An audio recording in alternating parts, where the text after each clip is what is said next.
Alam niyo yung ulam ko? Ayan. Man matarong.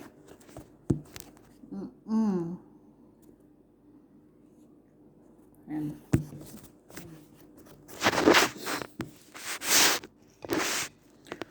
Kailangan may ano to, sandalan.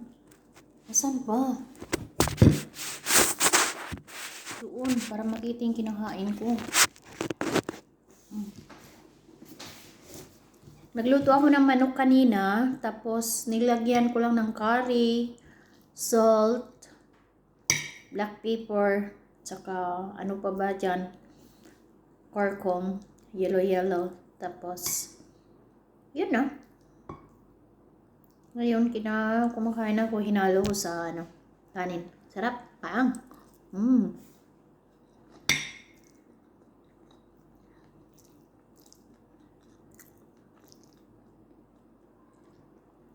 Minsan lang ako kumakain ng kanin pero ngayon, talaga nagustuhan ko. Kasi yung kanin na niluto ko, yung parang, parang malagkit.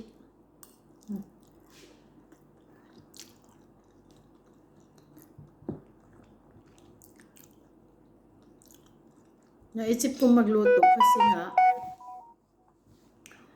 2 araw kong kumain ng biko. Tapos kanina, sabi, Maha Blanca daw, utang-utang naman. Naku, araw-araw 1 kg, 1 kg. Maubos na yung pera ko. Magkano yung, yung deserve ko naman kasi may sahod. Pero, inisip ko naman yun, tama na yung 2 araw na kinain ko ng biko. O ngayon, 1 kg, magkano yun sa Pilipinas? Kung magkano ang palitan ngayon? 187? 187, magkano yun? 7 plus 7, 14. Carry 1, 9, 10. Tulong kayo sa pagkwenta. 7 plus 7, 14. Carry 1, 187, 187. So, 14, tapos carry 1, tapos 8. Na din, ang carry is 9. Then 10. 7. 17. Allah! 374. 2 araw, 2 biko lang yun, kinain ko. Na ganyan, Diyan sa akin, magkano biko? Sabihin mo, 500.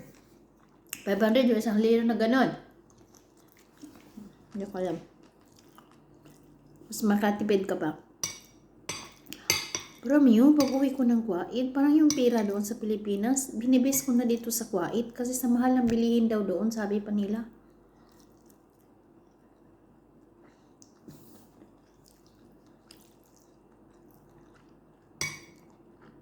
Sarap to. Gawin ko to sa Pilipinas pag uwi ko. Okay na naman magluto-luto sa Pilipinas, basta kayo malutuin ka. Ang problema kung wala kang lutuin yun.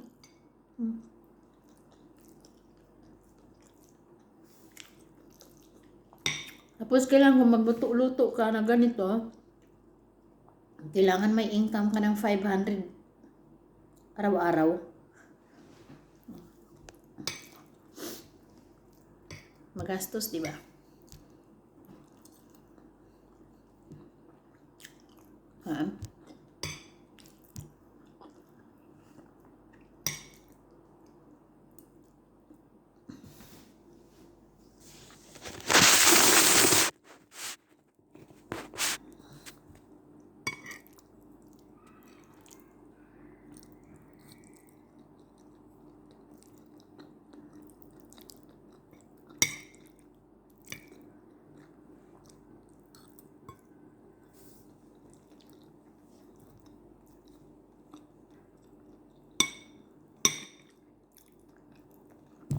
Luya.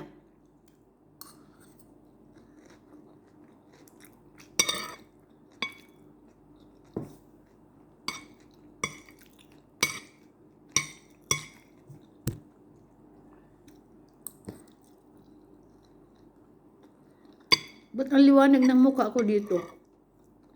Pag nakatira mo lang sa amin, parang ang daming mga, dungis-dungis. Hindi ko maintindihan saan yung totoo. Malabo nga itong mobile ko.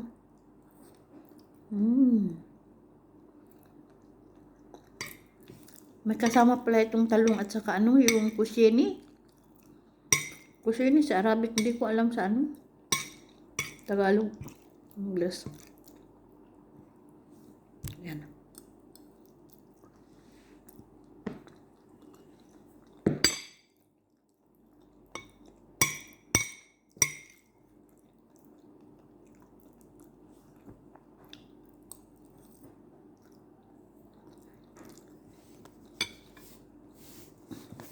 No, bye-bye.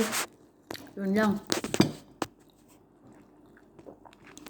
Pinakita ko lang sa inyo yung kinakain ko. Sarap.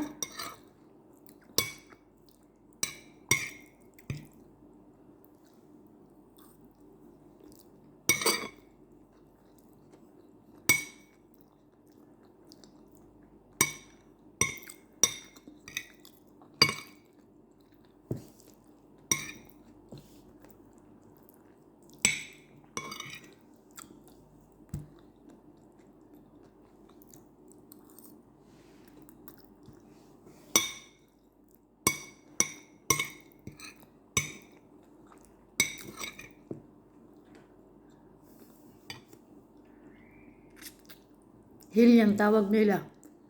Hindi ko alam sa Tagalog. Dito sa Kuwait, hill yan. Sarap. Kain.